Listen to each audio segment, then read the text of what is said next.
Well, hello, everybody. Hi, I'm Hi, here. I'm you're alive. back. I'm back. That was the most exhausting 3-week vacation of my life.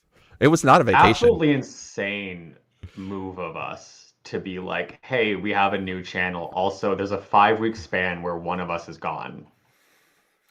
It was just how it's just how it worked out. Every year I take a week for a family trip, for a family vacation. And then my brother decided to schedule his wedding the weekend before that trip. And it That's didn't make also a sense. respectfully crazy thing to do. It's an insane thing to do, and I told my mom to cancel the trip and And you basically go, didn't schedule let's it in the same location as your family no, no, trip. no. My brother got married in Montenegro, so I had to fly to Montenegro. Megan took Phoenix to Cincinnati, left him with the grandparents. First time I've been away from him for 10 days. I'll miss that little bugger. And then flew back to Chicago. Then her parents drove up and met us there with Phoenix. Then we went to Wisconsin. And I don't know if anybody in Wisconsin knows, everything was on fire in Canada. And so the air quality index was 500. So we couldn't go out. I've never seen it 500, even when we had the fires in LA, in any place that I was. I was obviously not right next to the fire. So I'm sure it was not great over there. But yes, I made it here. Went to Brazil? No, Montenegro, Tivat. It is part of the former Yugoslavia. He wanted to go back to his Balkan roots. And I officiated. And I wore my fancy suit that I wore at the Dead Meat Awards. And my brother just looked at me and went, "It's a loud suit, bro."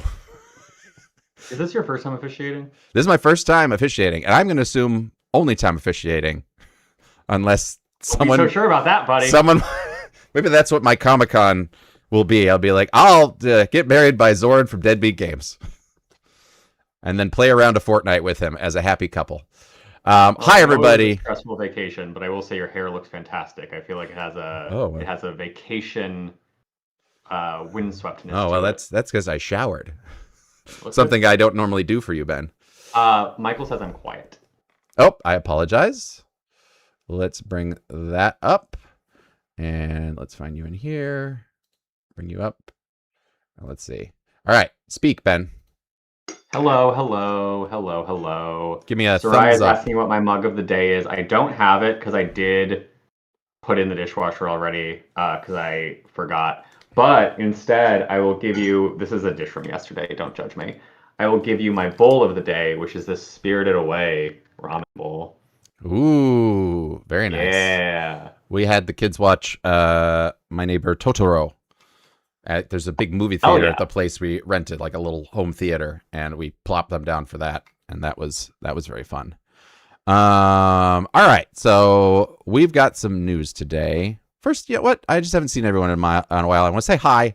Hi, Monomedi. Hi, Soraya. Hi, Levi.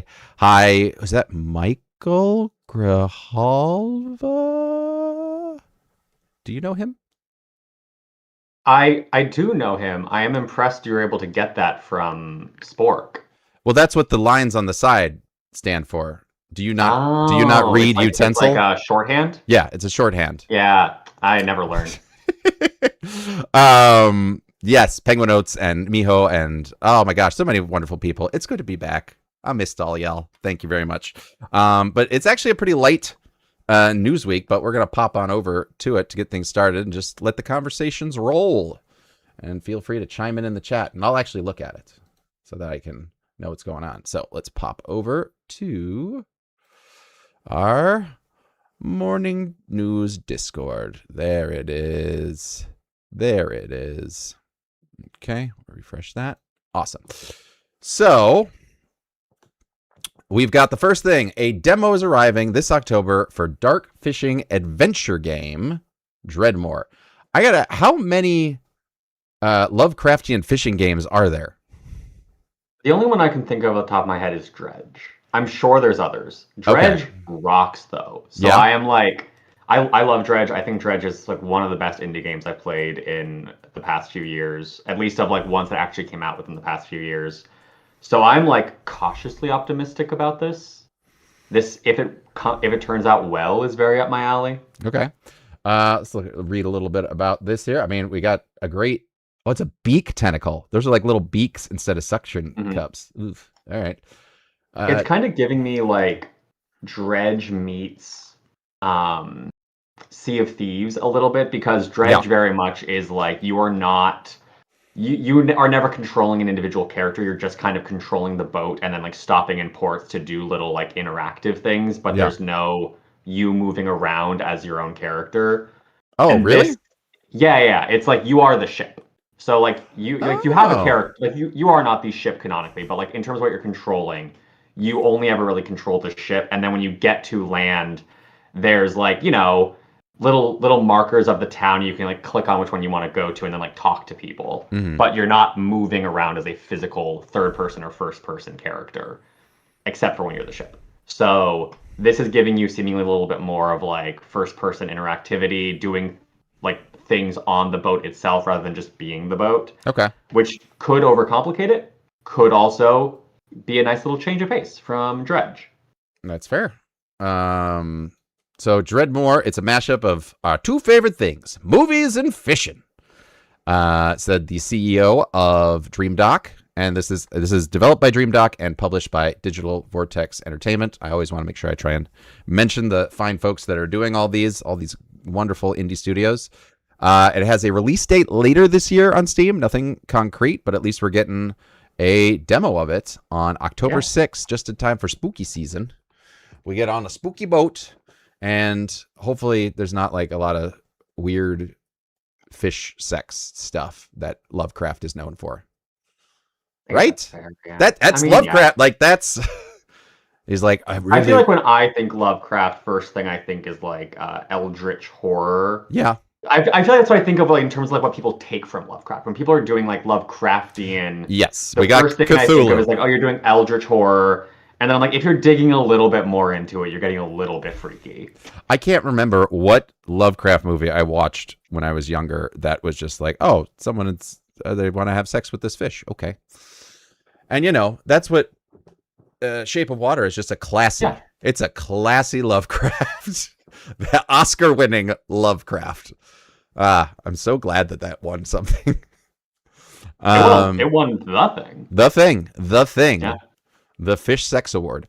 That's what I call it. Do you think if the Dead Meat Horror Awards were around back then, it would have won Best Standalone Film? Shape of Water? Yeah. Or are you going to call it an adaptation? Because it's kind of based off Creature of the Black Lagoon. Well, now that is franchise film.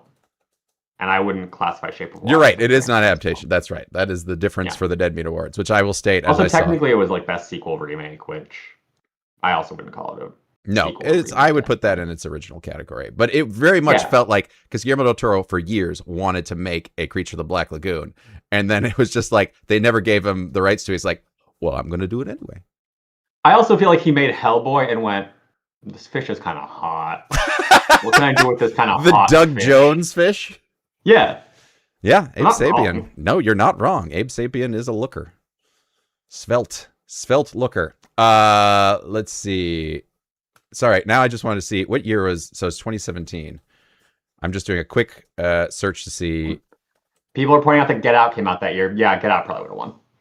Oh, for our channel? Yeah. I'm pretty sure it would have been Jeepers Creepers 3. Famously, we love that franchise on our channel. There's nothing wrong with it whatsoever. Nope, nothing. The 2017 horror movies, like that was literally the first one that popped up. Oh, It. I don't know. That would have been franchise, though. That would have been franchise. You're right. So this would be an original. The Bye-Bye Man, also starring Doug Jones. Yep. Looking at these, yeah, I think it would have been between Get Out. Yeah, Alien Covenant. No. Gerald's Game. I would have voted. That was an adaptation. Never mind. Wait. No, but an adaptation would be a standalone. And this is why everyone has trouble with it and why we get the Reddit comments, because I think that same thing, because I think Oscars. And it's like either original is wholly original idea or adapted from something, whether it's a sequel, whatever. It was adapted from a previous thing. But I might have voted for Gerald's Game because that's an impressive movie. They're all impressive movies. I'm just saying that one really. Fans would have voted for The Babysitter. I don't know. I feel like every year we're like fan vote's going to go to like No, fan Five vote. Nights at Freddy's or something, and then the fan vote is always kind of exactly what like what you'd expect people choosing like an actually great movie. Like I think fan vote would have been Get Out. I think it would have been too. Pretty I think easily. it would have been between Get Out and Shape of Water, but I don't think Shape of Water had as much fan. It was more critical darling, I think, than the rest. No, Get Out had the weight. Yep, it had it, and deservedly so. Any of them would have been great. But then there's Cult of Chucky that came out for franchise sequel. You can tell the game news is light because this is just becoming a fake horror awards retrospective. Well, I was not here for the horror awards. I know. was on the thing, but I didn't get to talk afterwards about things, and I wanted to. Sure. I wanted to talk. All right, so this is the demo. It's coming out October 6th. What's our next piece of news? One of last year's best horror games, Total Chaos, is getting a low poly retro mode, and it looks awesome. I mean, here's the screen that we've got right here. It does look pretty good. Oh, Have man. you heard anything about Total Chaos? No, man. I'm trying. I've been away, and I was just like, wow, there's so many games. And we're going to get to that at the end of this, too. How many games are actually coming out, like, now? But yeah, have you played it? Do you know anything about it? I've not played it, especially like with us just start. Like I think one of the great things about Damage Report is that we are tracking games as they come out now. So hopefully we're more on top of this. But like things like this, where it came out a year ago, and like yes, I like video games a lot. Yes, I enjoy horror games. We weren't doing this back then. No, and we were busy. We were very busy, and there was so much. But I'm glad that this gives me the reason to focus on things like this. So it was great at launch. It was one of the writers' favorite horror movies of 2025, horror games, sorry.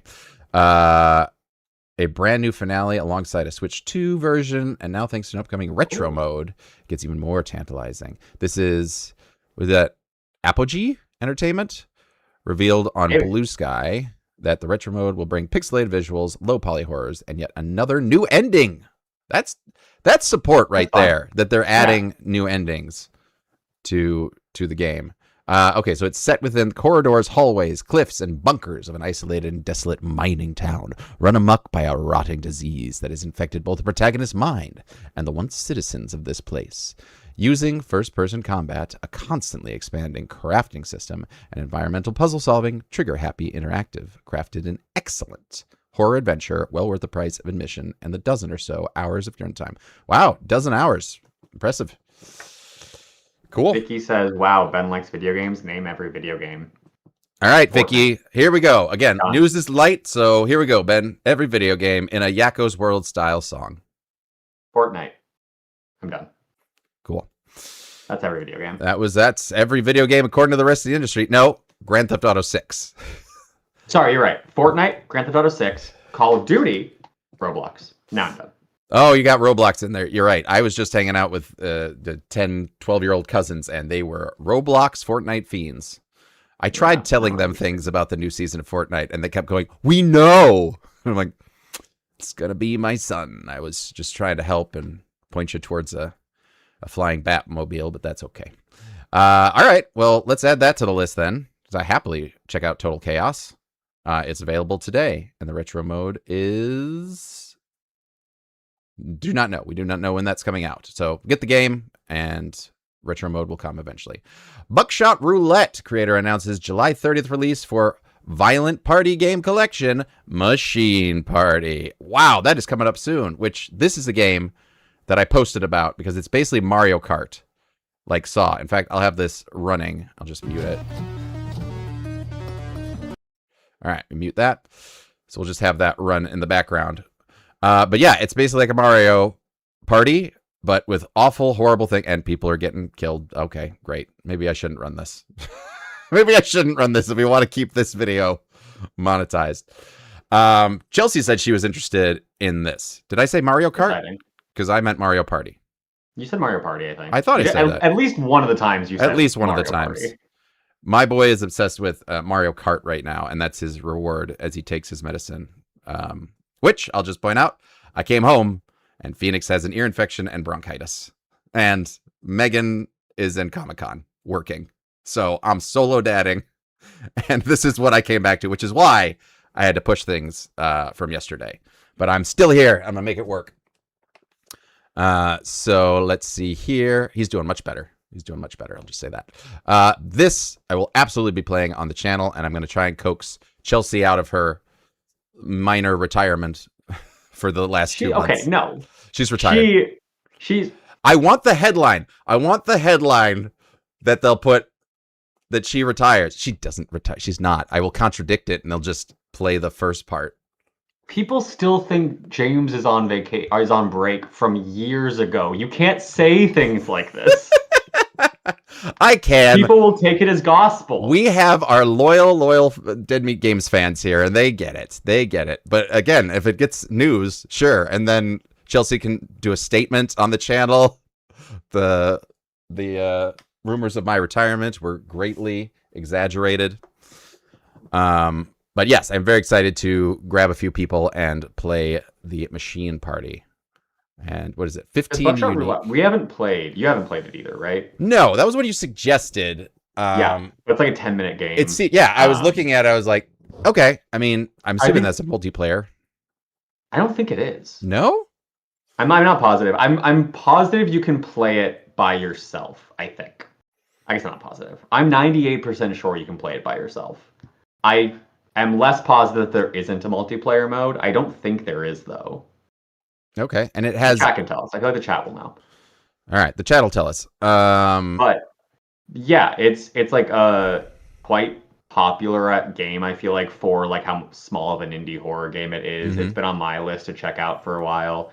I feel like you and Gina should just do like a 10-minute playthrough of it at some point. And then just end the stream? A VOD on the channel. No, just like a VOD on the channel.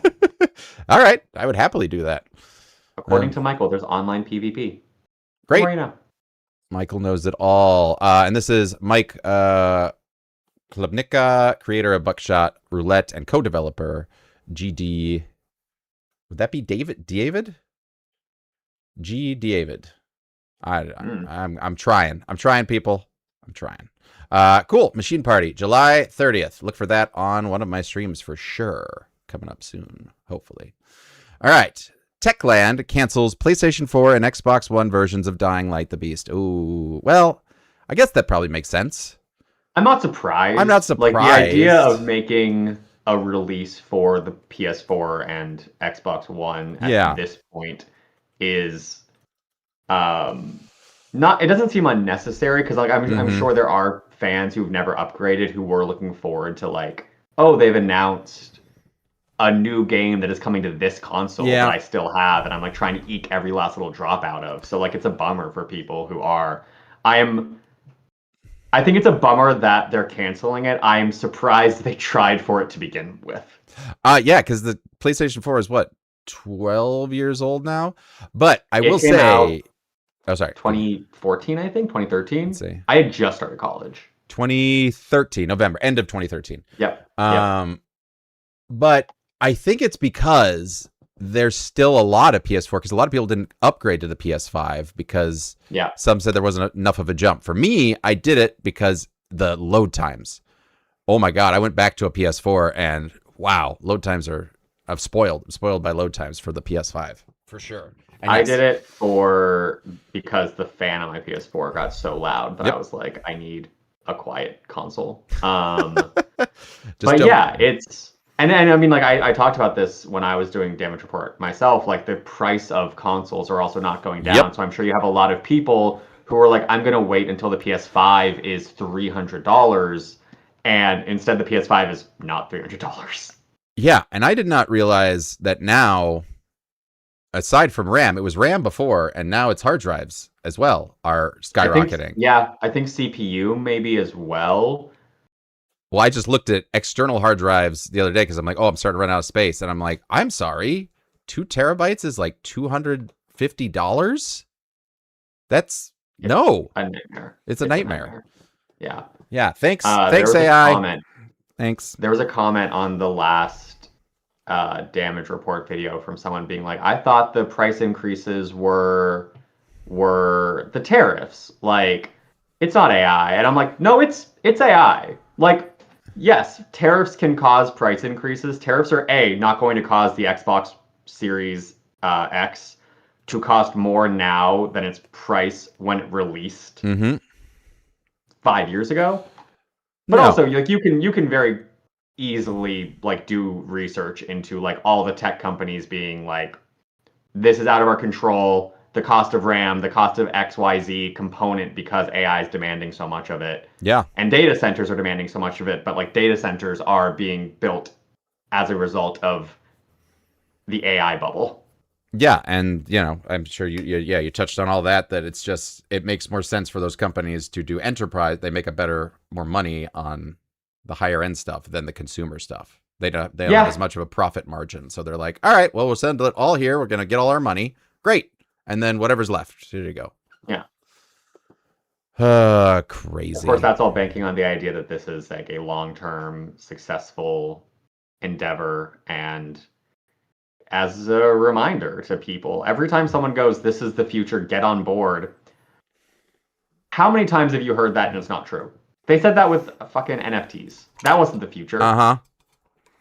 And I think we have a tendency to like look at things in retrospect and go like, oh, like look at the Luddites who resisted this, but it was the future. And I'm like, yeah, but there's also times where people resisted something that, quote, was the future and it didn't become the future. And we just don't talk about that. Like rampant progress is not the thing. Yeah. Yeah. Anyway. Nope. The future, it has to be adopted and be useful by everyone. Yeah. People weren't buying the iPhone originally because it was so expensive. And then it started to get, and they're like, oh, wait, this is better than my other thing that I was just T9 typing my texts out and everything. And if it's good and it works and doesn't, take everybody's job away, used for the wrong things, and their water and everything like that. Yeah. And I mean, there's also something to be said for the idea of like, technology advances so fast that even things that are like quote unquote good, like smartphones, where it's like, yes, this is like a functional, useful thing, there is still the question of like, should we have done that? Was that good for us as a society? Yeah, probably not. But hey, we're moving too fast. We're moving too fast. We're just trying to keep up. So what do we got next? We've got Aerial Knight's Mr. Freezy is a lighthearted puzzle game about an axe murderer who decapitates men. I don't know how horror this is, but this felt up your alley. This is amazing. This is like Chris Walker's collection of things. And already we've just been demonetized by showing that. We had to blur anything like that in Outlast. Let's see. Developer Aerial Knight makes some interesting and fun games. So let's see. We're looking forward to Mr. Freezy. Let's see. Play as a woman who's an axe murderer. Hey, there you go. Not all men are axe murderers. Kidnaps men. I know. I've written The Haunted Mansion. Yeah. Let's see. Who kidnaps men, locks them in a basement, and decapitates them in this lighthearted puzzle game. Oh, that's amazing. That's really fun. Yeah, this is absolutely up my alley. And yes, I would consider this horror. The premise of it is 100% horror, but it's more of a comedy take on it. So, yes, this I would consider horror. What Grand Theft Auto 6 will do to society, that's also horror. And what it's done to the game industry by destroying discs, that's also horror. Let's see. And making September a nightmare of releases. Yeah. But so yeah, when we do a damage report in September, it'll be like nothing's coming out. There's nothing. Because I think everything's being front loaded into July. So let's get to that. A lot of things are coming out in September. September's a bad month. Oh, you're saying a lot coming? No, you're right. Sorry, November. Everything comes out in September. Gotcha. November. Apologies. Yes. To avoid it. Let's see. Bithell Games reveals Vampirium 1997, an immersive sim where you work as an assassin for Dracula. Ooh, interesting. All right. What kind of gameplay is this we got? Bithell Games, creators of games such as Volume, John Wick Hex, and Tron Catalyst. Wait, is that the visual novel Tron? Which I heard really good things about. Is like the little top-down, like you're moving almost a game piece, I think. Maybe I'm wrong. No. No. John Wick Hex is a separate thing. I'm talking about Tron. Ah. Not John, Tron. John Tron. Oh, no, that's not what Hex is. Hex is like this little stylized art one. That's fun. Oh, no, this is a different thing. I know that there was a Tron, like, cyberpunk visual novel game that got some pretty good reviews, but I've never been a big Tron fan. And even less so when they add Jared Leto to the conversation. No one likes when they add Jared Leto to a conversation. No, I'm willing to watch He-Man now that it's streaming. I remember being like a nerdy kid who was like, oh, I need to get into like the nerdy sci-fi things because like I'm a nerd. Those are like the things. And watching Tron, being like, oh yeah, like Tron and classic sci-fi nerd shit. And I was like, okay.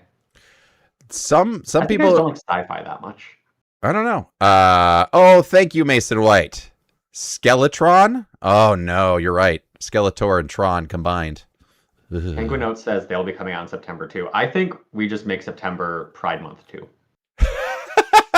Sure. If everything's going to be coming out. You're right. You're absolutely right. All the games, all the people. And all the gays. All the gays and the games.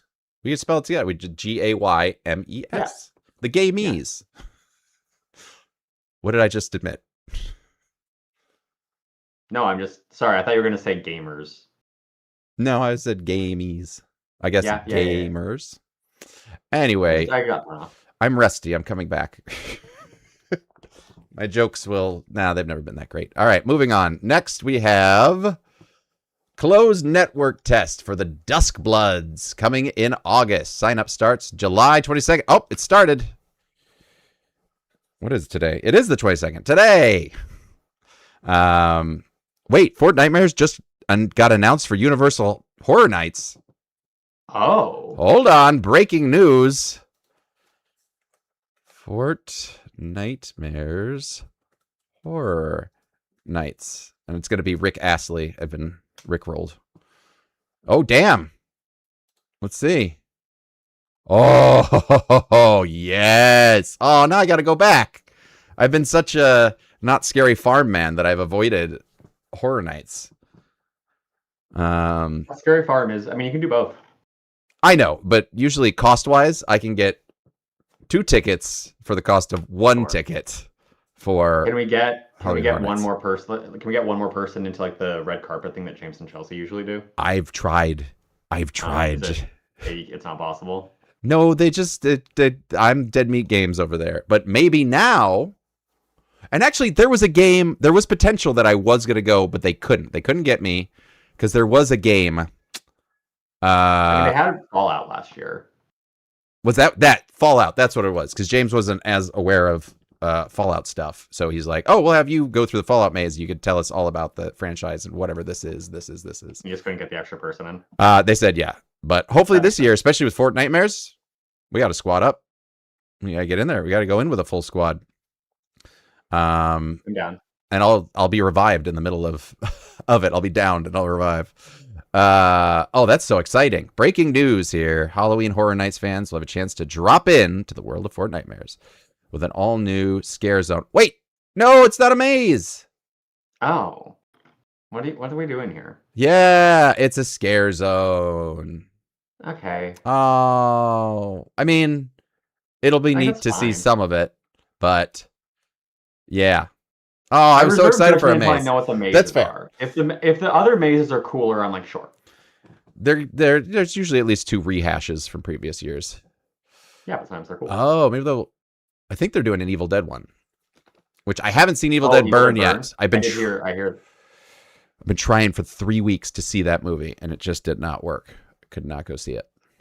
But back to closed network test for the Duskbloods. Duskbloods is, of course, our Souls-like game for Switch that was announced in development for release later this year. And made by FromSoft, so like from the is. people who made the Souls games. Yes. And Bloodborne, which I feel like this is going to be probably closer to Bloodborne vibes-wise. Well, From Software is also readying the Switch 2 port of Elden Ring and Tarnished Edition, which will be available August 28th. So Elden Ring is coming to the Switch 2, which Switch 2 is fairly impressive with what it's able to handle. I haven't seen any of the non-first-party games, really, but Star Fox looked real good. Metroid Prime looks real good. Mm-hmm. I hear Resident Evil Requiem plays very well on the Switch too. No, better than my streams, I'll tell you that. Michael remembers that. All my lag. Was it lag in the stream itself? It was, I think, over-processing. I didn't have enough RAM on my computer, and then I upped the RAM and did the later streams, and we didn't have that issue. And I also think So what we'll do is have you played on the Switch 2. And okay. We'll have one camera pointing down at it handheld. Great. In your hands, and then one camera pointing at your face. Yeah, I'll play Requiem again if that's what you want.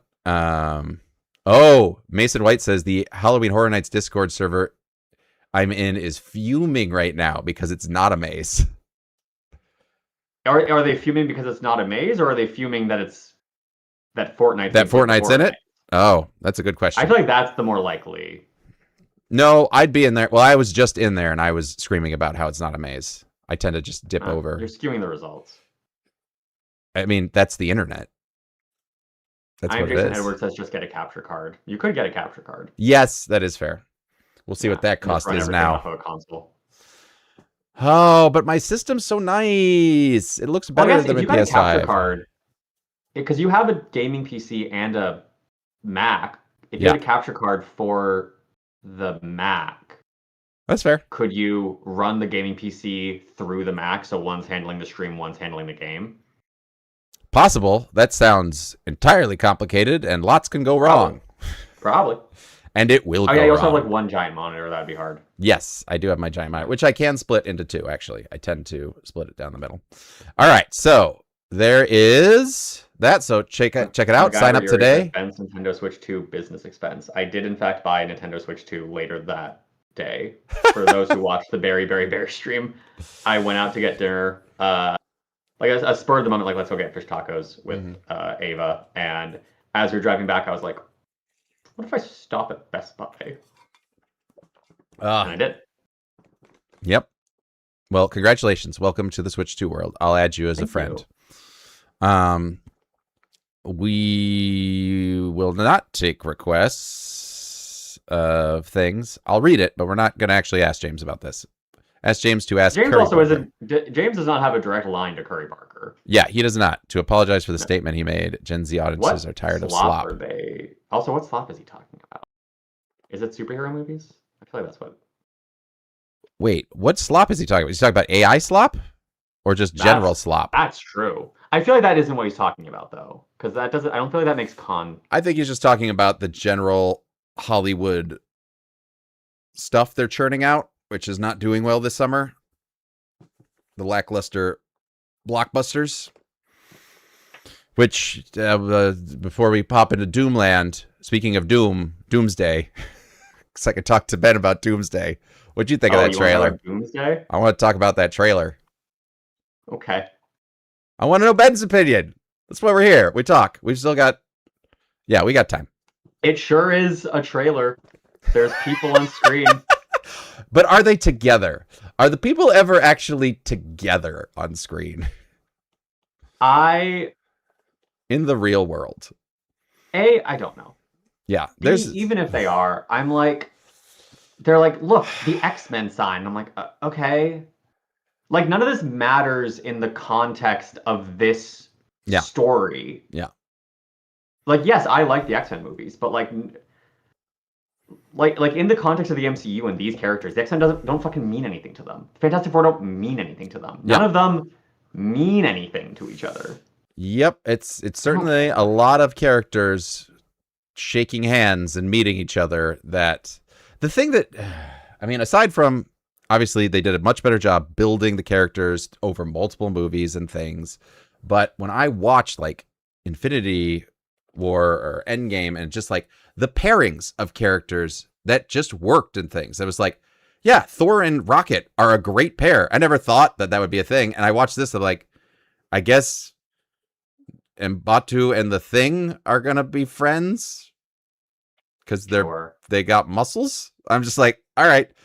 There's just, there's not anything between it. Like the end shot of, Steve gets the hammer.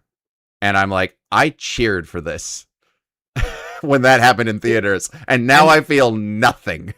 And this is a thing where I'm like, I think part of it might just be a trailer issue. I think there's things where I'm like, maybe this works okay in the movie. Not necessarily a thing where I'm like, hell yeah. Like Steve getting the hammer again, I'm like, that's not a hell yeah moment. It is not. But maybe in the movie, just as like a cute little thing, it's at best like inoffensive. Yeah. But it being the stinger to the trailer, I'm like, you guys have nothing. You guys have like nothing here. No. It's all just member berries, but even the characters they have, like so many characters that they develop. For me, I was actually hoping for Young Avengers. I was like, I'll get Miss Marvel in there, and she started building her own team. I was like, I'm on board for this. I love the Young Avengers comics. The Young Avengers, and that's a fun thing to like inexperienced ones going against the threat instead of, well, we got Thor again, but now he's stopped by fingers. So it's just shh. And we have the new Avengers, I guess. That was such a bizarre marketing. It was a terrible marketing thing. It's Thunderbolts, and then we rechanged all the posters to be New Avengers. I was like, okay, sure. Which I also like Thunderbolts. I think that was a fun underdog crew. But yeah, I'm going to see it.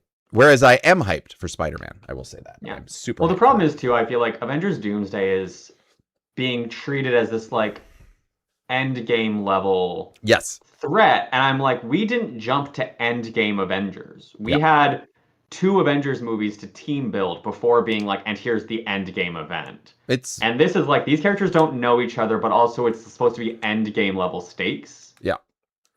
Anyway, just because Thor says it. He says, this is worse than what we did before. I'm like, really? Can we see why? I'm pretty sure he's either wiping out all the X-Men in the beginning, or he's killing some fan favorite in the opening. And that's how we'll establish, he's a badass, because he killed someone that we actually liked. I really hope it's not Tobey Maguire Spider-Man. I hope they'll just bring him in to murder him, and then that's it. But we shall see come December what happens with all of that. But moving back to our story here, the actual Doom related to us is, unfortunately, ID Software is reportedly losing half its staff. id Software. I have never said it out loud. I've just seen it. That's fair. That makes sense. Well, there you go. ID Software reportedly loses half its staff to layoffs. Wow. Okay. They have 1,600 of their 3,200 employees will immediately be let go. They were like, you're seeing so much of this in the game industry right now. All these layoffs. And it seems like, man, I don't know how you can have any stability in this industry. I mean, I guess it's similar to the film industry in that way that, you hope you get onto another movie or something like that. But this is just like so much longer. You're working for like 5-10 years sometimes, and then just the game's released. Great, get everybody out. Don't pay them anything anymore. It's a weird thing where it's like, I feel like this has been a story in games for a long time of like, this game is out and now there's layoffs. And I know the narrative people have talked about, not the narrative necessarily, but like the detail people talk about sometimes is like, that's kind of how games work. As they get closer to release, they have to ramp up their hiring to have enough people to like finish the game, and then they offload. And like, I don't know if I think that is like a good way to do things or not. I definitely like instinctively gravitate towards the idea of give people like long-term jobs. Yeah. But this also feels different than that. This doesn't feel like, you've laid off 100 people who you also kind of hired recently, and there's this maybe general understanding that this might be more of a temp kind of contractor basis kind of thing. This is half of the studio that created first-person shooters. Mm-hmm. Yeah, it's not. I don't think they brought 1,600 people on to finish Doom Dark Ages. So they already had the system built in place. But yeah, that is reduced by 50%. Most of their employees unionized last December, but it's unclear how many of those employees were affected by the layoffs. Of course, Doom Dark Ages was released. I played a little of it. It is fun. It is definitely a fun take on it. Not as fast paced as the previous ones. That was just like murder, murder, murder, murder. But still, lots of murder in it. Mm-hmm. Let's see. I know what it feels like to leave id while id goes on. It's a strange and painful thing to step away from a place that holds so much of your work, friendships, and history. The people at id have done a great job moving that legacy forward. Doom, Quake, and Wolfenstein are not easy names to carry on, especially in today's industry. The last few games showed real care, skill, and respect for what those worlds mean to people. Oh, because yeah, Xbox did their massive restructuring. And what was it, Bethesda? No, Bethesda got a bunch of... Double Fine got booted out, and they're on their own now, which I love Double Fine. They made Psychonauts. I believe is also under the Xbox banner. Oh, is it? I think so. I could be wrong. It is owned by ZeniMax. ZeniMax owns and ZeniMax by Microsoft. Yes. Got it. Yeah. Man, I got to look at a chart of what ones actually own all the like. Microsoft bought so many companies in the past 10 years.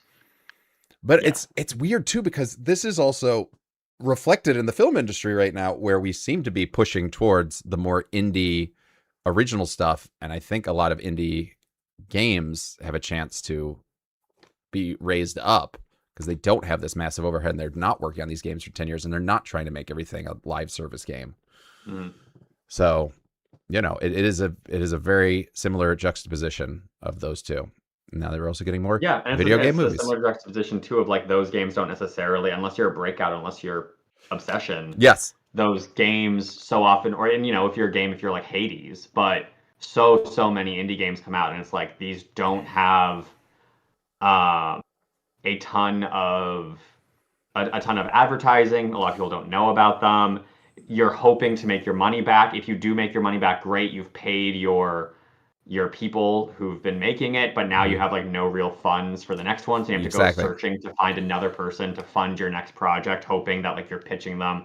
So it's like a very scary, uncertain footing to be on. Well, I would say I did a little research that's just what happened to Sunscorch Studios, who did Rat Shaker, which was our last podcast. That was just a thing they did, and it became their most popular thing. But they're really trying to make is kind of Resident Evil and space game that they just can't. And they've had to cut they started growing with Rat Shaker. They're like, okay, we might be able to actually do this. And then some funding fell out and they had to bring their studio back down. But they have a new game coming out that is about eating your keyboard that I'm very excited about. I will I will say I am now a Patreon subscriber to Sunscorch Studios. After I played Rat Shaker and did the pod, which Michael, thank you for putting the link in the chat. Good night, Space Alien. Thanks for being here. Thank you. Yeah, I was just like, I want to support these people. So I subscribe there and just want to make sure they have at least a little bit more funding to make whatever insanity they want to make next, because they're very fun. So yeah, depressing that this keeps happening, but there's hope that this is going to restructure things and let the indies rise to the top a little more. And we will be here to always try and push the indie titles as much as we can. So let's go ahead and look at so many things coming out this week.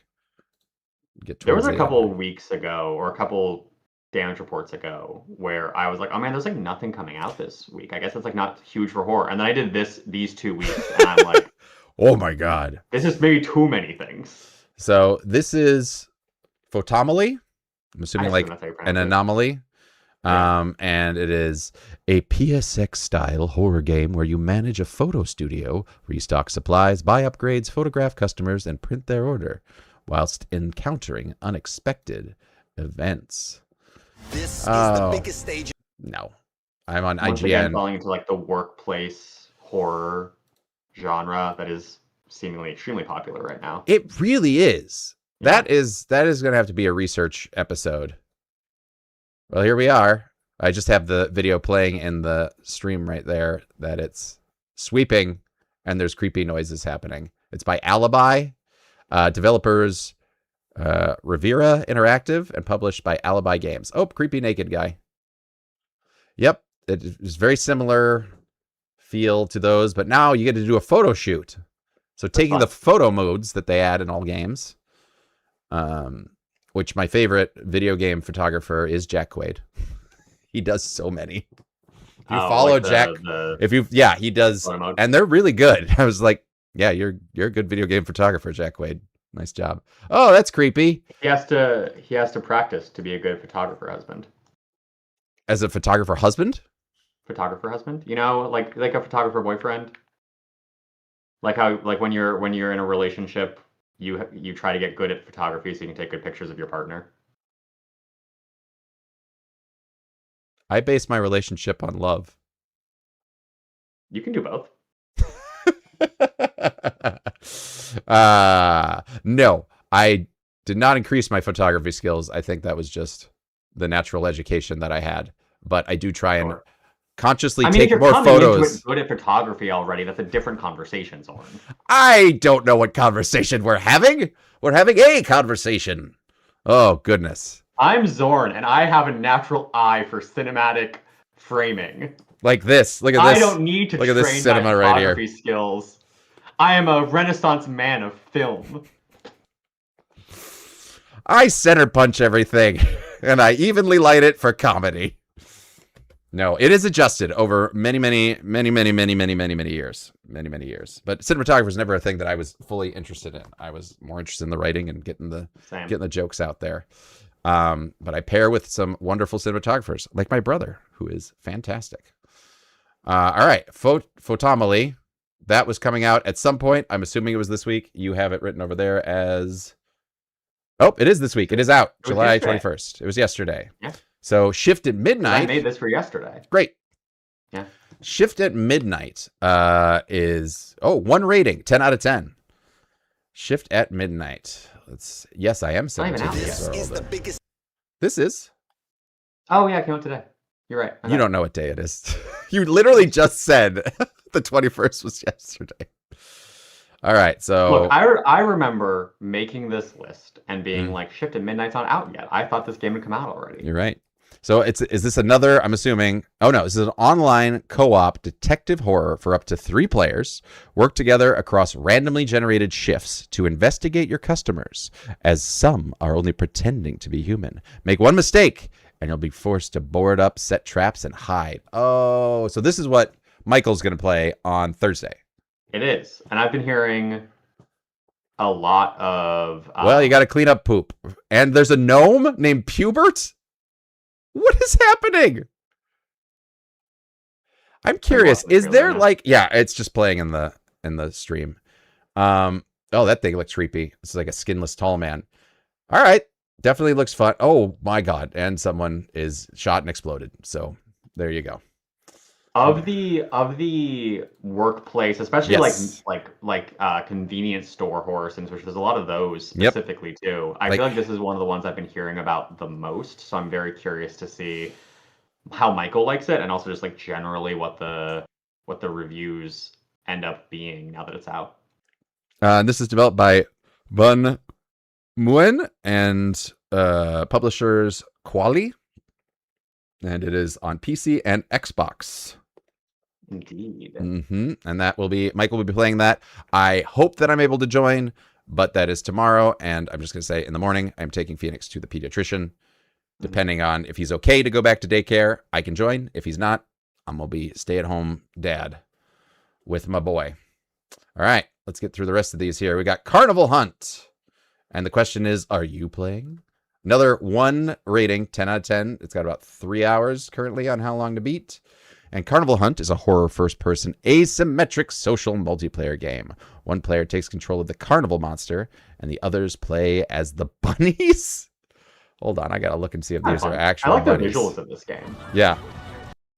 Turn you off. Get past the ad. Oh, there's the Avatar fighting game. You gonna play your Avatar fighting game? What? There's an Avatar fighting game that is coming out tomorrow. There's ads before each of the trailers when I pop them in there. I see. If it's good, I mean, I love Avatar. The animation looks great. Like, I love it's very faithful to the show. It's 2D sprites. Can I play as my girl? I can play as Korra. Oh, I'm intrigued. Now you're intrigued. All right, we got a creepy robot carnival barker whose head exploded into colors. All right. Wait, are they actual bunnies? They are. They're little robot bunnies. Oh, this is fun. Is one of them blue? No. But if I could color it, I would happily just voice it as the blue bunny, which is basically just my voice. Just a little more presentational. Just saying, here at Blue Bunny, we make sure the best bunnies are used for ice cream. Did you know Blue Bunny ice cream is made of blue bunnies? I had long assumed. My NDA finally expired since I'm no longer the spokesman for Blue Bunny, so I can say things like that. So is the ice cream... I guess the ice cream isn't itself blue. Is it blood red? No, they dye it back to like the white color and everything like that. Gotcha. It does come out a natural blue, and then they have to rework it back. And then they grind the fur enough that it doesn't like stay in there. It's actually it's an impressive process. It's horrifying. And I record in between bunny screams. So when I record, I'm at the factory when I record, and it's just there's screams. I hope they never. I'm impressed you're able to get all like the grinding sounds out, because I assume like the machines are still running between the screams. No, there's a little pause. There's a little pause in between them. That's so thoughtful of them. Mm-hmm. It's very nice. It's the way to do it. I mean, it's very inspiring. That's why sometimes my read might be a little scared, and they gotta go. Zorn, be happier. Like, okay. Oh, they're gonna like throw you in if you. Oh yeah, there's a human-sized one next to the bunny-sized one. That's for their limited edition releases. Yeah, and sometimes they just put Zorn's name on the side. I don't know, like, oh, they write like, it's like horse, where they write Z when I make a mistake. Oh, if it gets to the full name, in you go. Oh man, it's a light news day. Anyway. If we don't clarify that this is a joke, could this be taken as libel? What? Seriously? I'm asking. I hope not. I will do an apology video if Blue Bunny wants to hire me back. Well, I just clarified it's a joke. Yes. So I think we're good. I'll do a joke apology video. I like those. All right, Blue Bunny is behind the horrifying Sonic Popsicle. Oh, the one that's like melty, like the Ninja Turtle and Spider-Man ones. All right, let's finish from the like ice cream trucks. All right, we're getting close to the hour here, so let's get through the rest of these. Cultic is the first thing you'll do is die. For you, however, death is only the beginning in this blistering, blood-boiling, old-school styled first-person shooter. Now, this isn't this has come out for PC already. This is the console release of a game that released on PC in 2 parts, I believe, in 2022 and 2025. And now this is, I think, parts 1 and 2 combined as a console release. Oh, that's a fun style. Oh, it's got the jittery frames and everything. Mm-hmm. Oh, yeah. All right. Yep. Old school shooter called Cultic. Developer Jazzoz Games and 3D Realms published it. They know how to do that. 3D Realms, Duke Nukem. It's true. Duke Nukem, baby. And this does have very like retro. Oh yeah. Like Duke Nukem, Doom, obviously, what we've been talking about, vibes. Oh yeah. No, that feels very Duke Nukem there. It doesn't have his triple barrel shotgun. No, was it triple barrel? No, it was like, oh, he had a mini game that had like holes in it. Minigun. Anyway, I came here to kick ass and chew bubble gum. And I'm all out of gum. All right, Codename Cure 2. There was a first Codename Cure. Codename Cure coming out July 24th by Raptor Byte. Publishers Indie.io. Franchises, it's the Codename Cure franchise. So this is a co-op first-person shooter set in the aftermath of a zombie apocalypse. Create an elite military squad with up to 5 players and fight your way through hordes of zombies in a variety of dynamic objective missions. So we got another kind of Left 4 Dead. I just said a word of a game, so of course my brain wouldn't let it go. And Alan Pierce says, Zoran, I'm being turned into ice cream. Oh, God, my legs!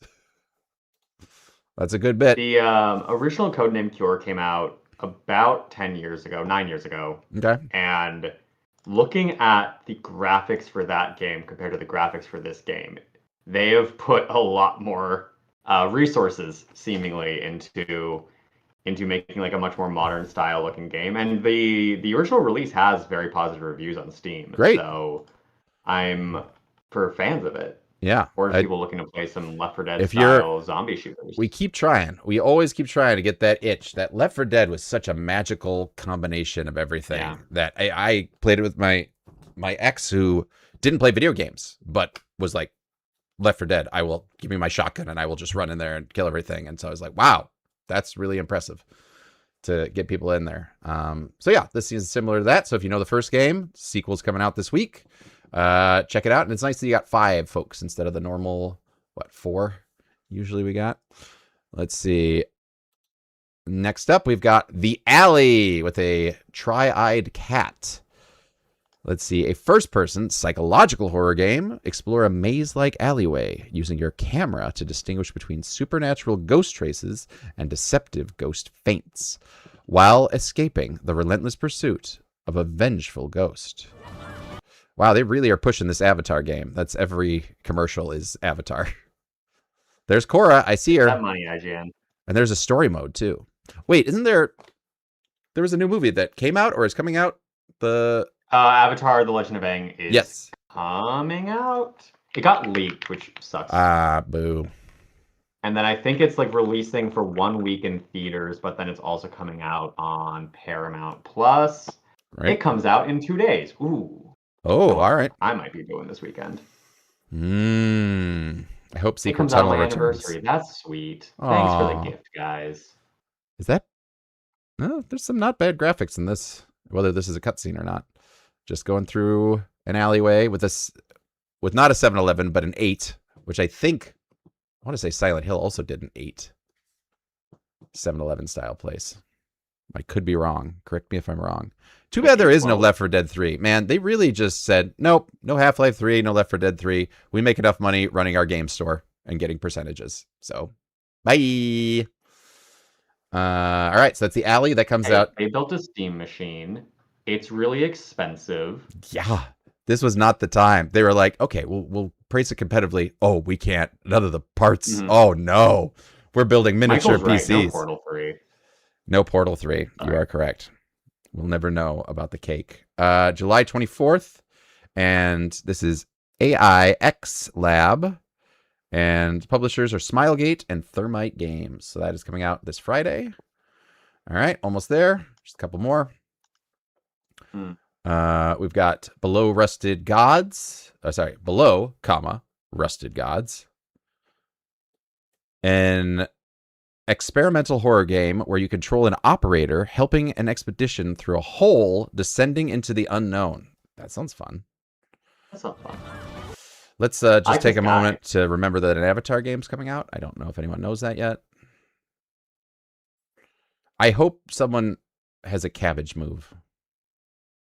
I want some cabbages. I want some cabbages, or just should someone have a cabbage move, or should the cabbage guy be in the background, like the car you can hit in Street Fighter, but the cabbage guy? Yes, that would be great. I love it. All right, so this looks like you're directing from another location, or are you actually in the hole? Okay, yep, it's just a lot of fast cutting and creepy visuals. Whoa, big alien thing with wings and a halo. All right. So that's coming out next week, July 29th. It's from South Games, developed and published by them. So they are self-doing that. All right, Below Rusted Gods. So if you're looking for a little experimental horror, take a look at From South Games, Below Rusted God. Now we've got Machine Party, which we already talked about earlier. That is coming out next Thursday, July 30th, if I remember my days. And it's by developers. It's always nice when it's a name. It's just Mike and G.D. Eavid. Published by Oro Interactive. And it is 4 players. And that is the Mario Party-like violent horror game. See, this is what the Saw game. This right here is what I feel the Saw game should have been. Sure. We will I think it's fully. kind of fun that we we're will. getting like a non-IP version of it. Oh yeah, but You I'm know, saying yeah, if I was going to develop a Saw game, it would 100% be a mini game with Saw traps. sure. But all right, last one we got here is Sonara, the Sacrament. All right, this is by Infusion Incorporated. And Sonara the Sacrament is a first-person survival horror aboard a ship. And it stars Aang and Korra and other iconic characters in an arcade mode and a story mode. Ranked or versus matches. Releasing July 23rd. We're losing you to the Avatar. Oh, I'm sorry. The actual game comes out July 30th, so next Thursday. And so uncover the truth while escaping fanatics and unspeakable horrors. In a place where blind faith and salvation intertwine, you'll be forced to make choices that go beyond survival. All right, you got some good guns. Ooh, some good reflections on the guns. Oh, I'm getting like it was almost a GoldenEye feel for that one. But we got bloody bunks, big empty ship. What? The ship has an entire church inside it. Oh, you're in the vents. Always got to be an event if you're in a horror game. Vents are very popular.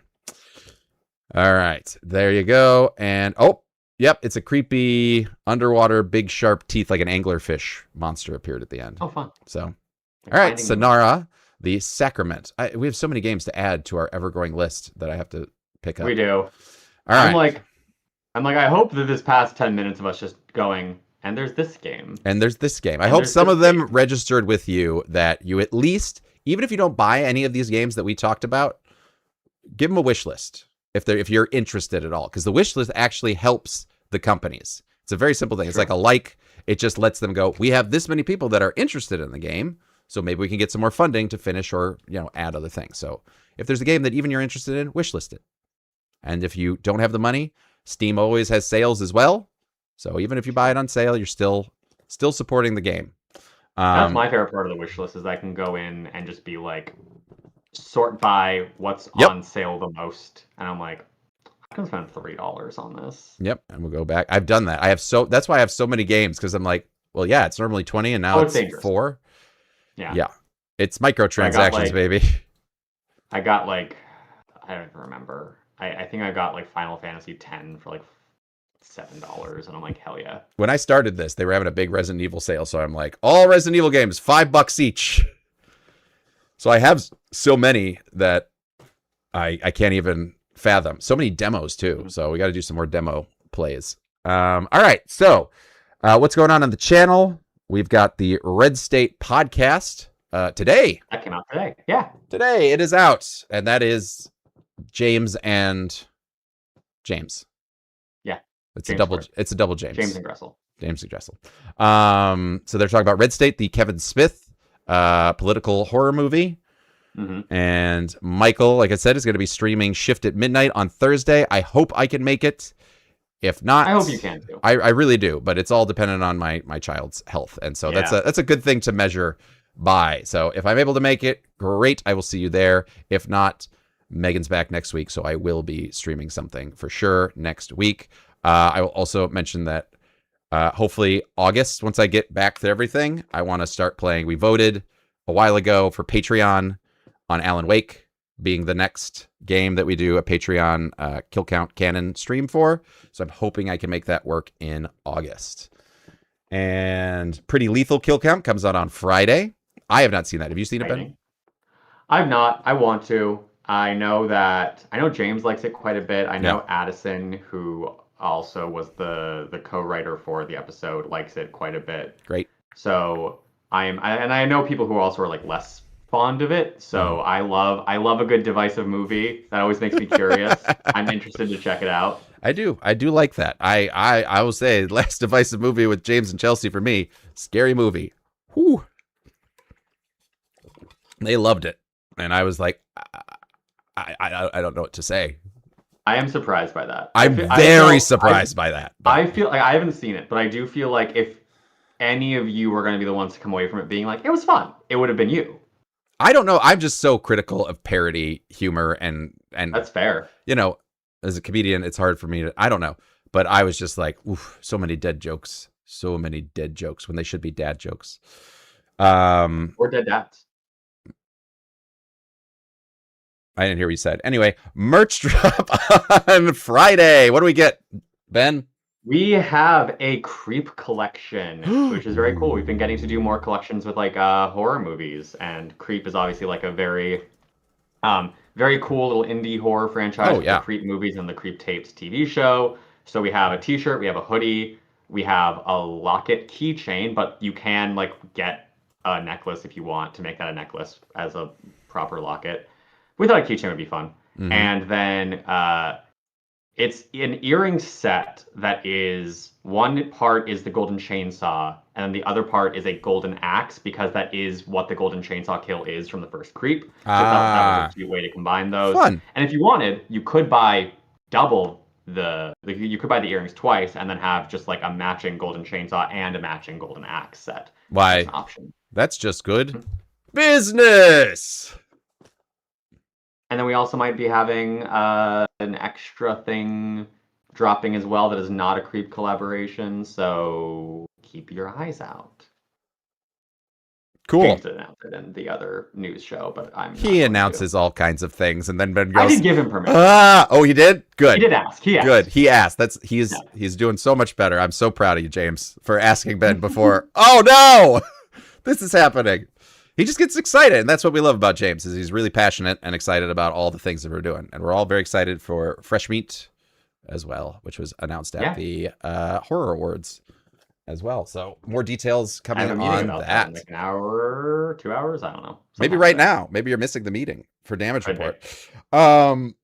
Yes, thank you all for coming here. I will just say for Dead Meat Games, because we're not going to be a Damage Report next week, we are aiming to get Happy Hills Homicide 2 kill count for next week.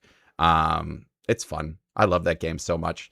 And I'll say the weirdest thing about this, that will be our first 4K Dead Meat Games video. I recaptured every bit of footage in 4K for this release, because that pixelated 16-bit thing needs to be seen with every pixel you can possibly get in it. So yeah, we got that coming, and we'll have other stuff coming for Dead Meat Games, and I won't say anything until Ben tells me to say things, because he's right here and he will judge me. There it is.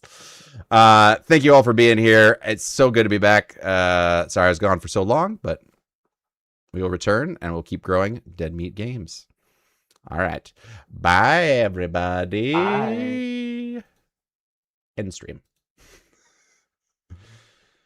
All right. Nice job, bud. Thank you.